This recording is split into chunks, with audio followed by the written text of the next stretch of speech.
Hello, children. I am Mrs. Aarti Shingari from Kendra Vidyalaya number 1, Ahmednagar. Today we will learn one beautiful story, Jalebis. Here we will study of a boy who is tempted to eat jalebis.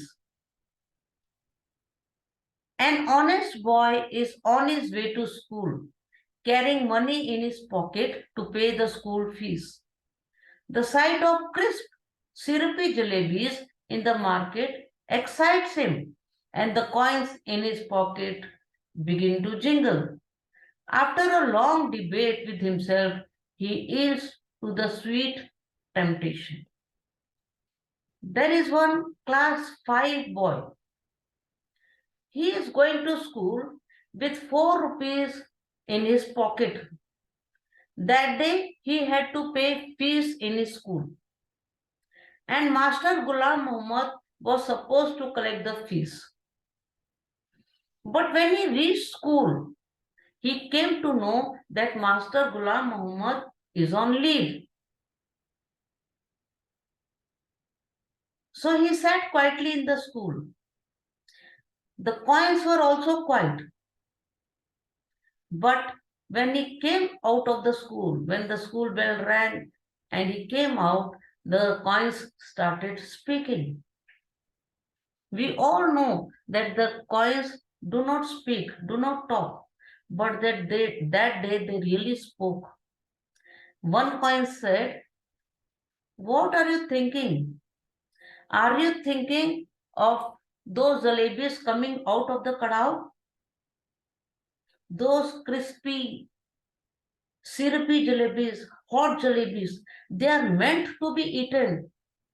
They are not coming out just like that. They are coming out so that they can be eaten. And only that person can eat who has money in his pocket, who can spend the money." Now this boy, he was hearing, he said, "You coins, you stop talking. Don't misguide me. I am a boy from a very good family and I get everything to eat there.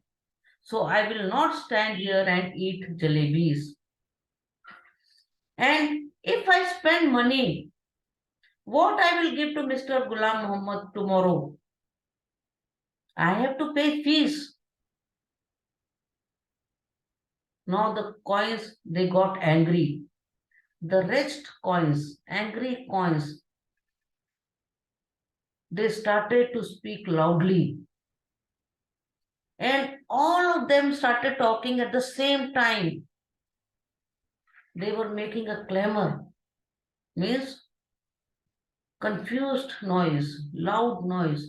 So much noise that the people, the passers-by, they started looking at the boy and his pocket. He had no other option. So he held the coins in his fist tightly. Then after some time, he left them loose.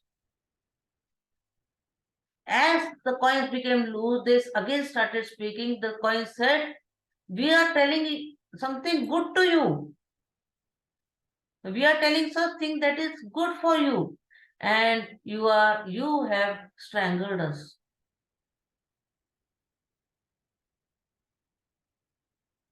Now this boy, again he said, "Stop talking." And he went home. There he had lunch.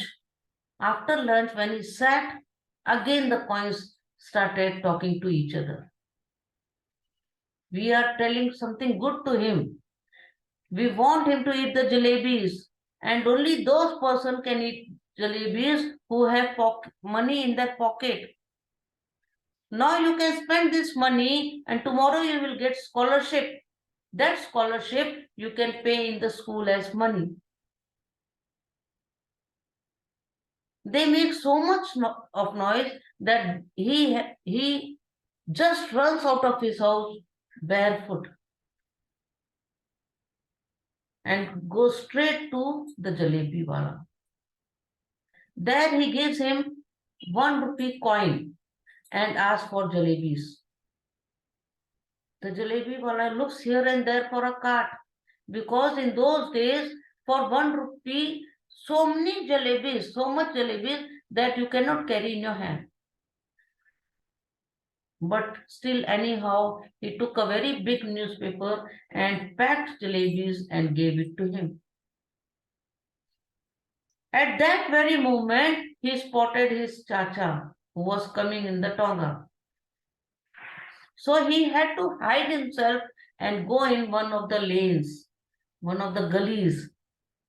There he went, he sat there and he ate the jalebis. Hurriedly, quickly, one by one he ate so that his stomach was full.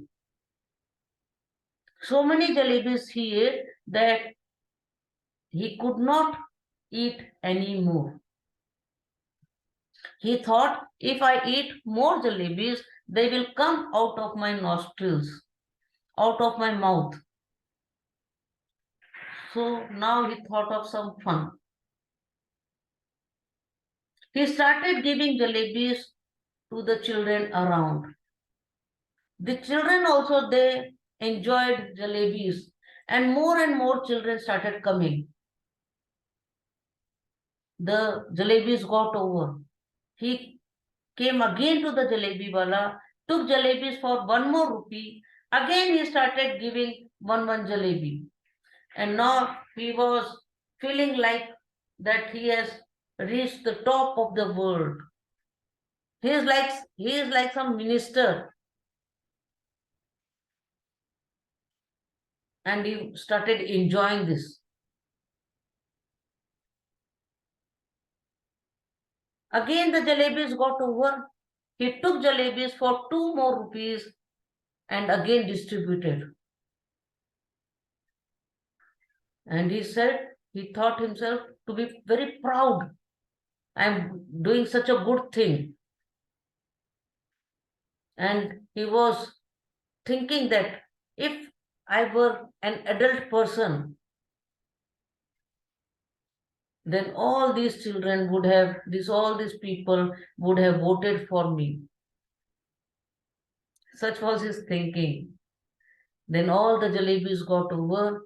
He washed his hand under the public tap and went home. Not there, his stomach was so tight with jalebis that he started taking burps. And now he got frightened that with every burp, if the jalebis come out, what I will do? See the thinking of child. Anyhow, the dinner time came. His parents asked him to have dinner. Now he could not say no also to dinner. Because if he says no, then he will be questioned. Then why you are not having dinner? If he says, I am having some problem, then the doctors will be called, will be summoned. So he had no other choice. He had to have his dinner.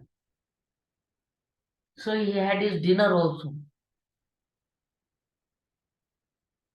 Then he thought, while sleeping, when he was going to sleep, that thank God I am a child and the child's stomach is like a machine which works very fast. So when he was sleeping throughout the night, the food got digested. And next morning he woke up fresh.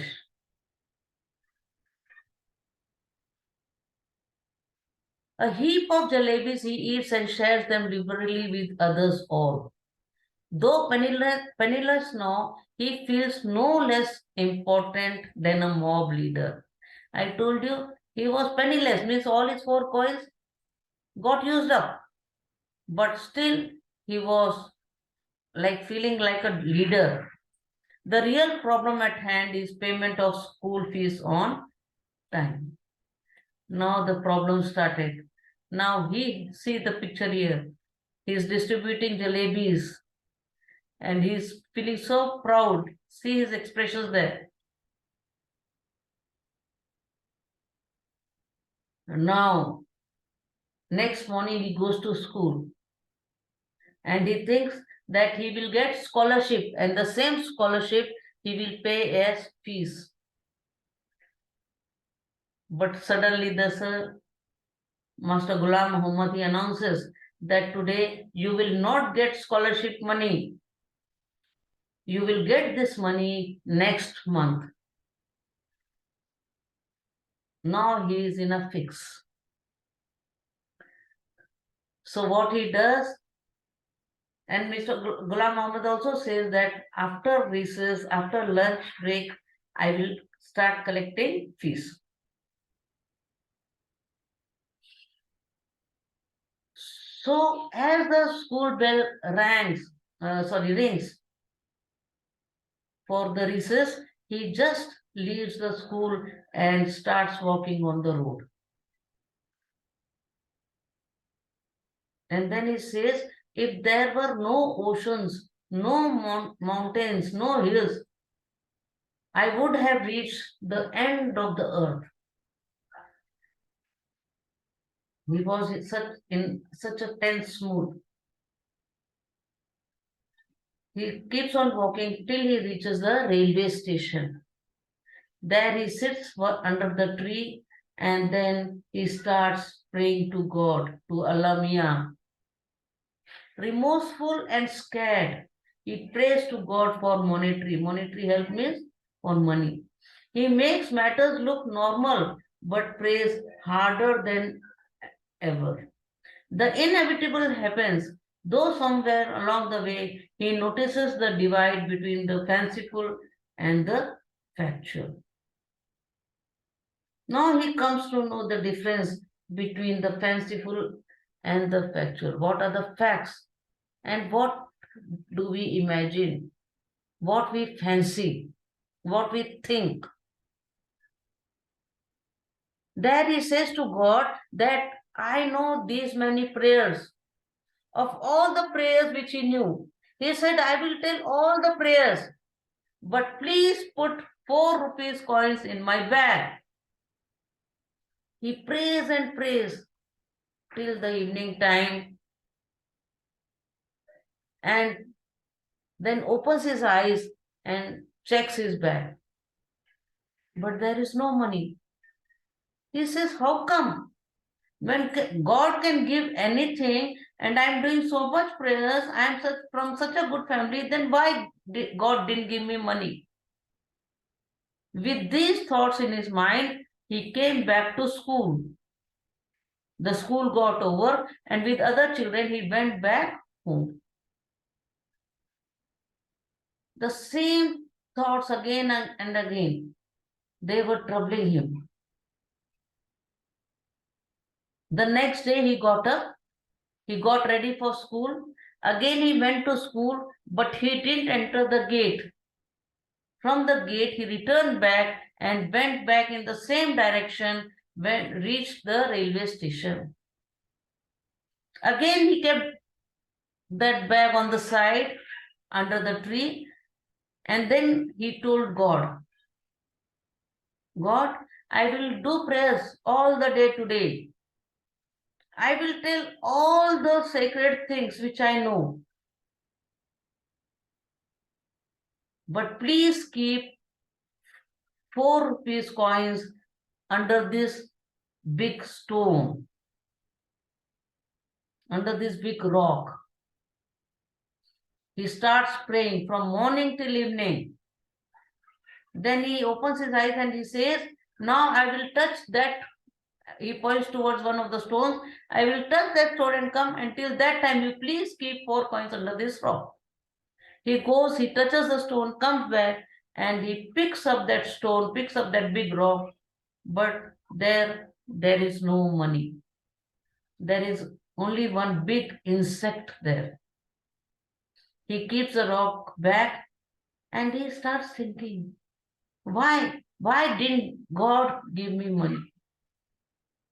When God can give anything, why he didn't help me?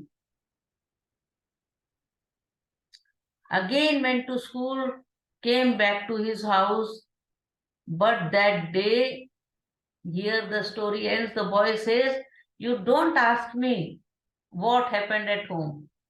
Before he reached home, the news was there that the boy didn't come to school today. Yesterday also he was there only for half day.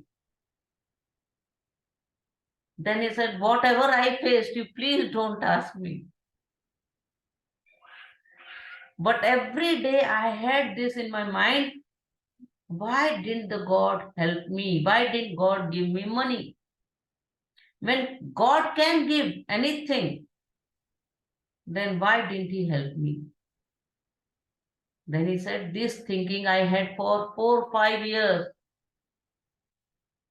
After 4 or 5 years, I realized if God can give money like this, if God will give money like this, then nobody will make jalebis. That means, what is the moral of the story? That God can give anything, but we have to work hard for it. So children, nothing we will get